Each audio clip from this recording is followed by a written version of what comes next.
সুতরাং বিভিন্ন disease condition শরীরে আছে কিনা, ঘাম বেশি হচ্ছে, বিভিন্ন ডিজিজ কন্ডিশন দেখে এটা নির্ধারণ করা উচিত ঘাম কি কারণে হচ্ছে। না এটা স্বাভাবিক, আমার পক্ষে স্বাভাবিক, পেশেন্টের পক্ষে স্বাভাবিক। এটা কিন্তু প্যাথোলজিক্যাল এক্সামিনেশন আ করার মাধ্যমে আ এটা নির্বাচন করতে হবে, নির্ধারণ করতে হবে, ডায়াগনোসিস করতে হবে যে সত্যি আ ঘাম অরিজিনাল কি কারণে হচ্ছে। থাইরয়েড পরীক্ষা করতে হবে পেশেন্টকে T3, T4, TSH কারণ যারা মোটা থাইরয়েড, শুকনো থাইরয়েড, হাইপোথাইরয়েড ২ পেশেন্টেরই ঘাম বেশি হতে পারে। হার্ট ফেলিওরের ক্ষেত্রে ঘাম কিন্তু হার্ট ফেলিওরের ক্ষেত্রে ঘাম কিন্তু বেশি হতে পারে। হার্ট ফেলিওরের ক্ষেত্রে হার্ট ফেলিওরের পেশেন্টদের ঘাম বেশি হয়। এবং বিভিন্ন ডিজিজ কন্ডিশনে আমরা ঘামের পরিমাণ বেশি থাকি। এবার হোমিওপ্যাথিতে হোমিওপ্যাথিতে কি স্কোপ আছে এর ব্যাপারে? প্রথমত কথা বলব দেখুন এই ব্যাপারে পেশেন্ট আমাদের কাছে আসে। ঘাম অতিমাত্রায় হচ্ছে, ঘাম প্রচুর হচ্ছে এবং এ ব্যাপারে কি করব? দেখুন প্রথমত কথা হলো আমরা কনস্টিটিউশনাল ট্রিটমেন্টটা করি। কনস্টিটিউশনাল ট্রিটমেন্ট বলতে পেশেন্টকে হোলিস্টিক অ্যাপ্রোচে ট্রিটমেন্ট করে আমরা রেমেডি দিই। তার সঙ্গে যেটা উচিত পেশেন্টের আপনি প্যাথোলজিক্যাল এক্সামিনেশন করা।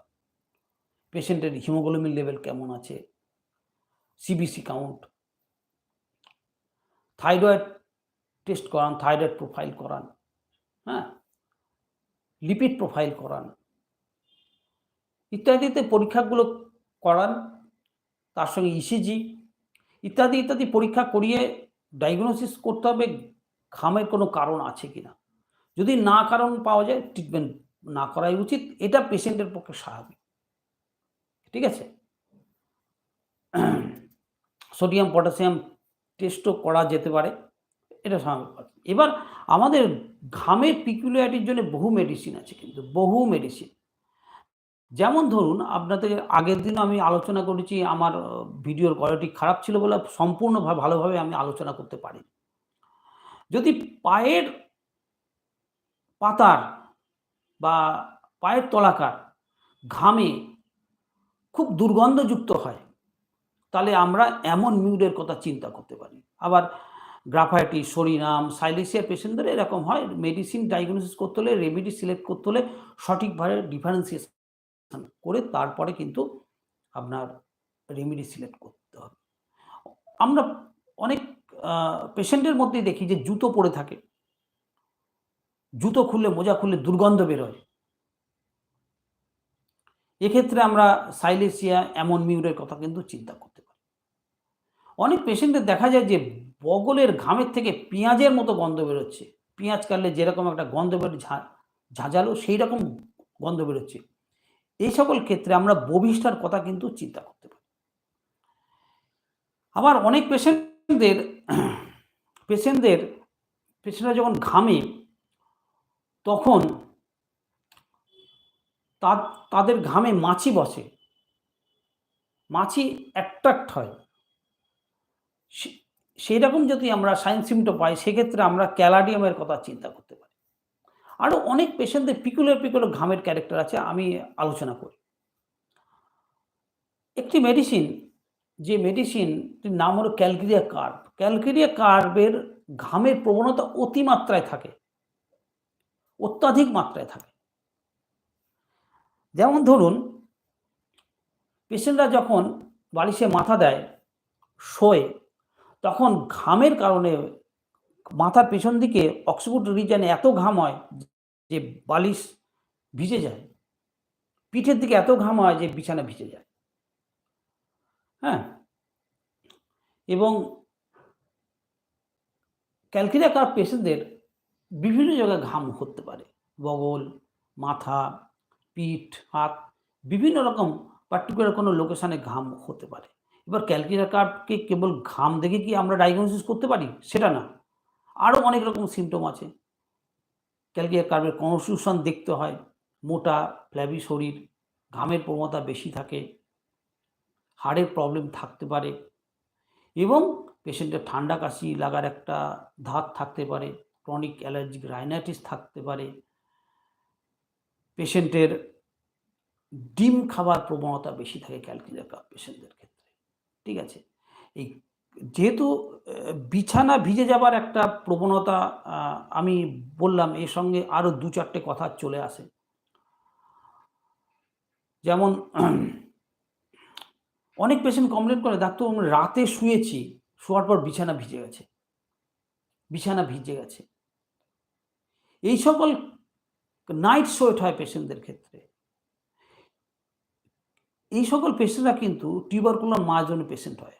নাইট সোয়েট টিউবারকুলার মায়োজনির একটা বড় সিম্পটমস।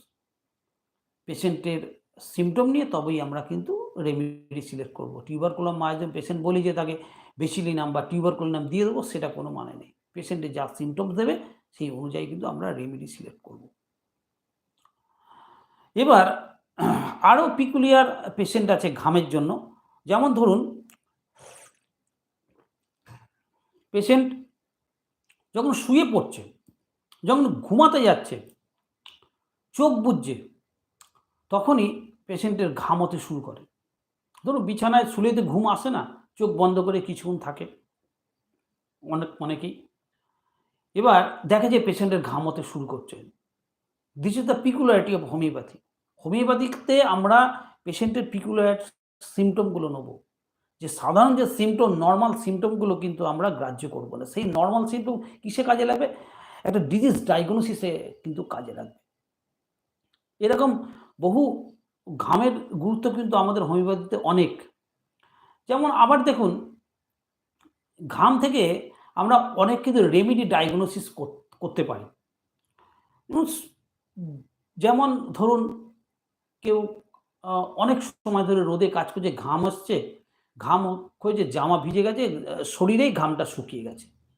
জামা খুলে ফেলার সময় হয়নি, জামা হয়তো খোলার সময় হয়নি কর্মব্যস্ততায়।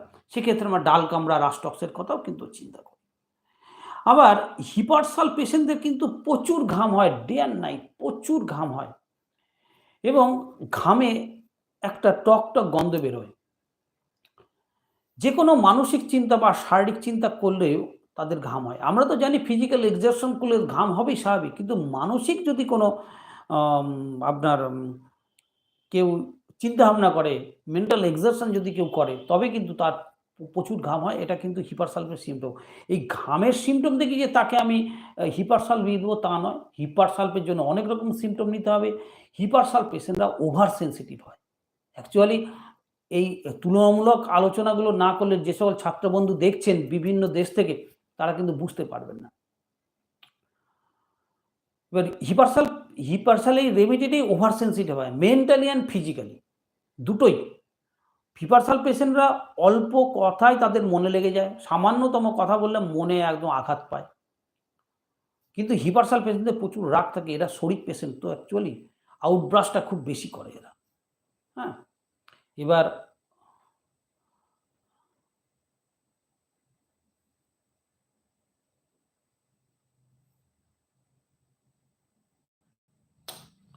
মেসেজটা পড়তে পারলাম না, দর্শক বন্ধু একটু ইন্টারেকশন নিচ্ছি আমি।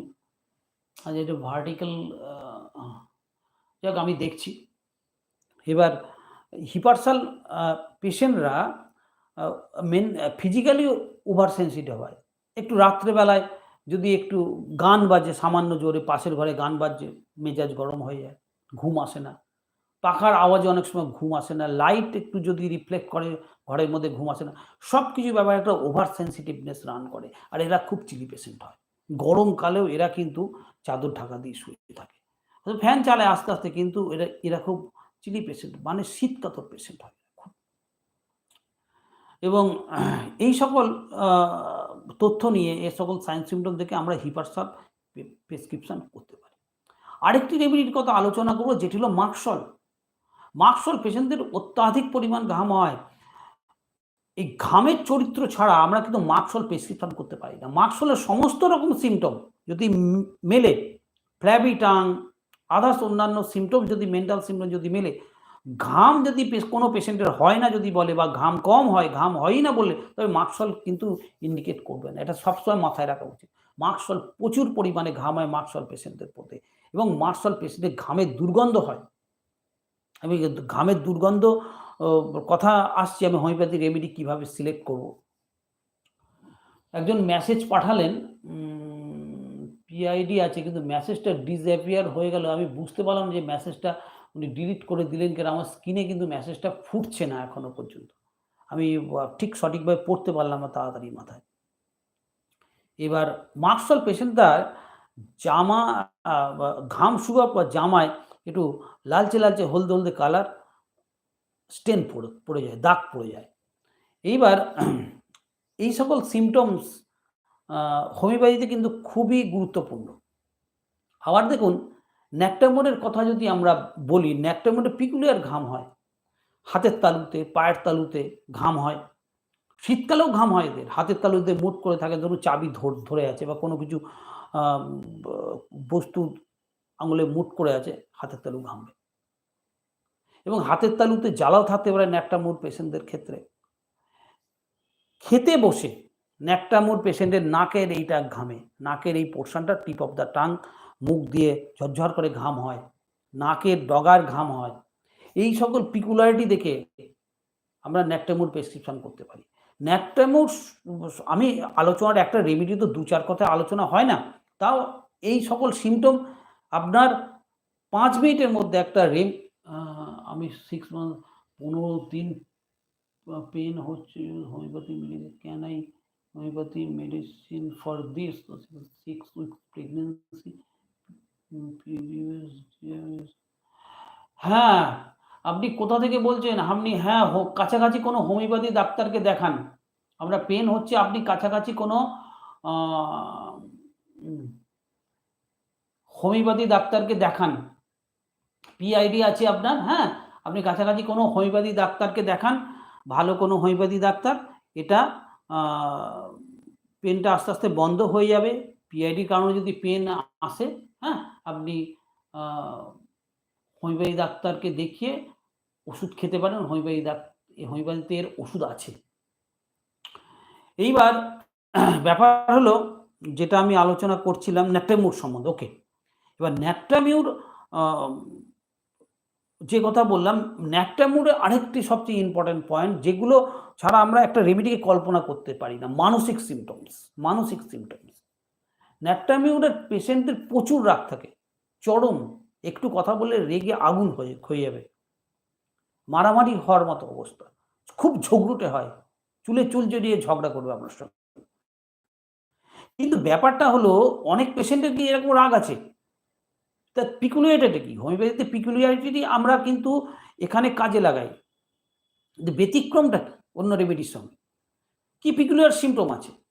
কনসোলেশন অ্যাগ্রাভেশন, মানে পাশ থেকে কোনো লোক যদি দুটো ভালো কথা বলে, তার রাগ আরো বেড়ে যায়। কনসোলেশন অ্যাগ্রাভেশন, কোনো যদি ভালো দুটো জ্ঞান দেয়, তাকে রাগ তো কমা তো দূরে থাক, আরো রেগে যায়। এটা হলো ন্যাক্টামোরিক পিকুলিয়ারিটি। আরেকটা মেডিসিন খুব ঘামের জন্য ইম্পোর্টেন্ট, যেটি হলো সরিনাম। সরিনাম পেশেন্টের ঘামে অত্যাধিক দুর্গন্ধ হয়। এরা হিপারসালফের মতো চিলি পেশেন্ট হয়, কিন্তু ডিফারেন্সিয়েশন আছে। ক্যারিয়ন লাইক স্মেল হয়, অর্থাৎ আ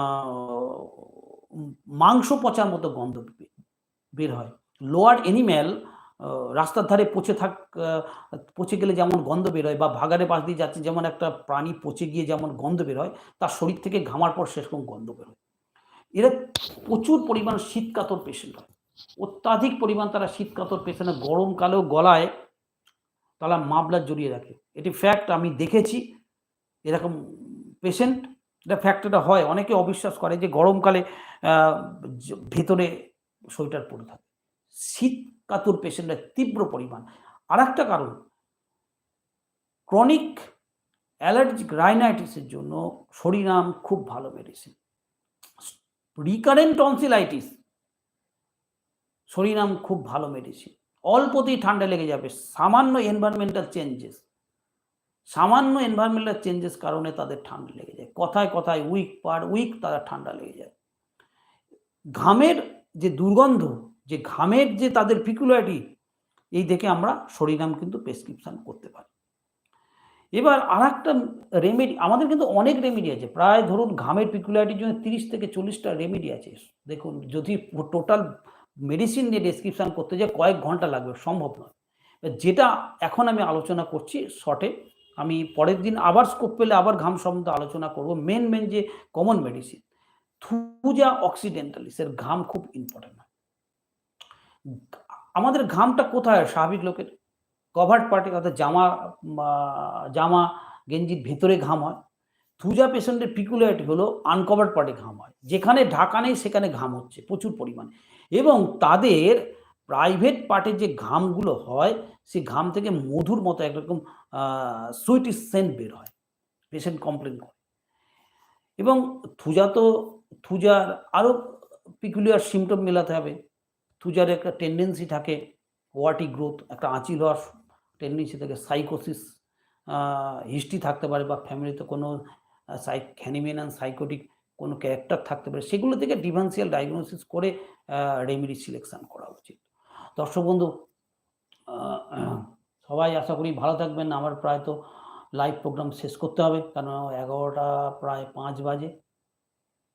আপনারা বলবেন কোন টপিক সম্বন্ধে আপনারা জানতে চান, আমি সেই টপিক সম্বন্ধে আলোচনা করার চেষ্টা করব। সবাই ভালো থাকবেন, ধন্যবাদ।